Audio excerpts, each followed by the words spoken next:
Praise lord. ఇది నా వాగ్దానము. 2వ దినవృత్తాంతములు 15:7. మీరు బలహీనులు కాక ధైర్యము వహించుడి, మీ కార్యము సఫలమగును. ఎంత గొప్ప వాగ్దానాన్ని దేవుడు మనకి అనుగ్రహిస్తూ ఉన్నారండి. ఈ దినమున మనమంట బలహీనులు కాక ధైర్యము వహించాలంట. ఎందుకని అంటే మన కార్యములు అన్నిటినీ కూడా దేవుడే చేస్తాను, సఫలం చేస్తానని దేవుడు సెలవిస్తూ ఉన్నారు.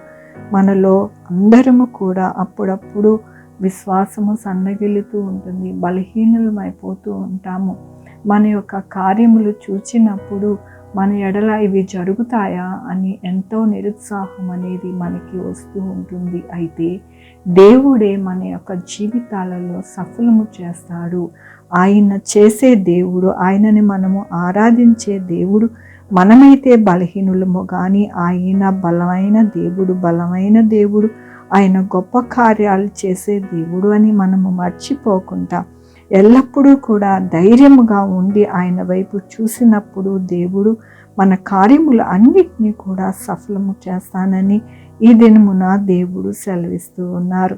మనము బలహీనులమే, అది దేవుడికి తెలుసు. కానీ మనకి ధైర్యమును మన యొక్క కార్యములలో ఆయన సఫలము చేసేది మాత్రము దేవుడే.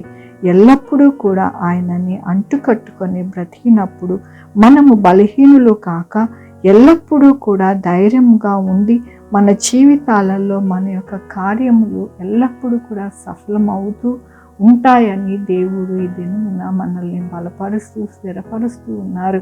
దేవుని యొక్క వాక్యములోని ఆయన నిబంధనను గైకొనుచు ఆయన కట్టలను అనుసరించి నడుచుకున్న వారి మీద, యెహోవా యందు భయభక్తులు గల వారి మీద ఆయన కృప యుగయుగములు నిలుచును, ఆయన నీతి వారికి పిల్ల తరములు నిలుచును. అవునండి, ఎవరైతే దేవుని యందు ఆయన నిబంధనకి గైకొని ఆయన యందు భయభక్తులు కలిగి ఉంటారో వారికి ఎల్లప్పుడూ ఆయన కృప యుగయుగములు నిలిచి వారి యొక్క బిడ్డలకి దేవుడు ఎల్లప్పుడూ కూడా ఆయన తోడై ఉండి నడుస్తారని ఈ దినమున దేవుడు ఆయన యొక్క వాక్యముతో వాగ్దానముతో మనల్ని బలపరుస్తూ ఉన్నందుకు దేవునికి వందనాలు చెల్లిస్తూ ఉన్నాను.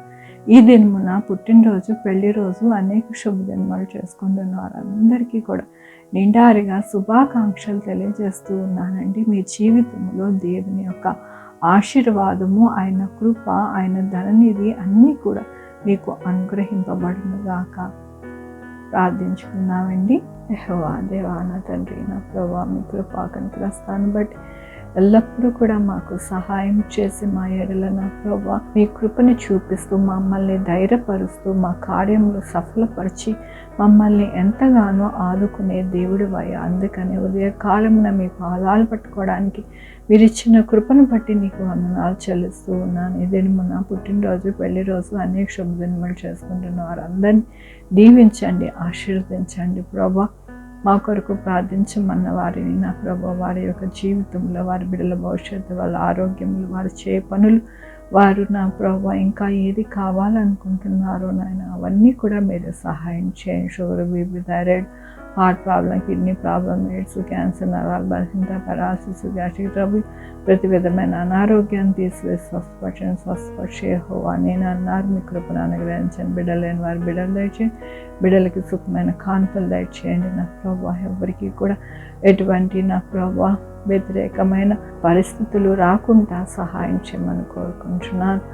హైయర్ స్టడీస్ చదువుకోవాలనుకుంటున్న వారికి మంచిగా చదవడానికి సహాయం చేయండి. ప్రమోషన్ కోసం ఎదురు చూస్తున్న వారికి ప్రమోషన్ దయచేయండి. అప్పులు ఊబిలో నుండి లేవనెత్తండి. ఎవరు అప్పుల్లోకి ఊబిలో కూలిపోకుండా సహాయం చేయండి. ఏ ఒక్క పరిస్థితిలో ఎవరు ఉన్నారో అవన్నీ కూడా మీకు తెలుసు నా ప్రభా. సహాయం చేయండి. మంచి వ్యాక్సిన్స్ రావడానికి సహాయం చేయండి. ఎవరికి కరోనా రాకుండా సహాయం చేయండి. 190 దేశంలో నా ప్రభా, నా దేశము నాయన మీ యొక్క హస్తములలో భద్రపరచండి నాయన. భూమిని అంతటినీ భద్రపరచండి నా ప్రభా. ప్రతి విషయంలో నాయన మీరే తోడై ఉండండి. 2 వీలర్, 4 వీలర్, బస్సెస్, ట్రైన్స్, ఏరోప్లేన్లో ప్రయాణిస్తుండగా వారందరికీ సురక్షితమైన ప్రయాణము అనుగ్రహించండి. హాస్పిటల్స్లో ఉన్న బిడ్డలు హీల్ అవ్వడానికి సహాయం చేయండి. డాక్టర్స్ని, శానిటరీ వారిని, పోలీస్ వారిని భద్రపరచండి. ప్రతి బిడ్డని నాయన మీ యొక్క కృప, కనికర, దీవెనలో దాచండి నా ప్రభా. మీ యొక్క కృపని వేడుకుంటూ ప్రతి బిడ్డని మీ పాదాల దగ్గర పెడుతూ నా ప్రభు, నా రక్షణ యేసుక్రీస్తు పరిశుద్ధమైన నామమున అడిగి వేడుకుంటున్నాను తండ్రి. ఆమేన్. తండ్రి, కుమార, పరిశుద్ధాత్మ సదాకాలం మనందరికీ తోడై ఉండును గాక. ఆమేన్. God bless you.